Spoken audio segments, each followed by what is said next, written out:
Ciao, davanti a me ho una Ford Edge. In questo video ti mostrerò come sollevare il cofano e sbloccarlo. Per prima cosa, sblocchiamolo e puoi farlo tirando questa leva. Ora diamo un'occhiata al cofano.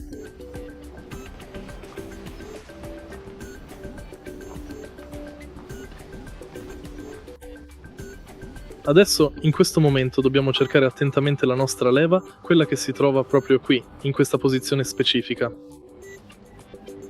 Spingi la leva verso sinistra e ora puoi sollevare il cofano. Questa è la leva. E questo è tutto. Se hai trovato utile questo video lascia un like, un commento e iscriviti al canale.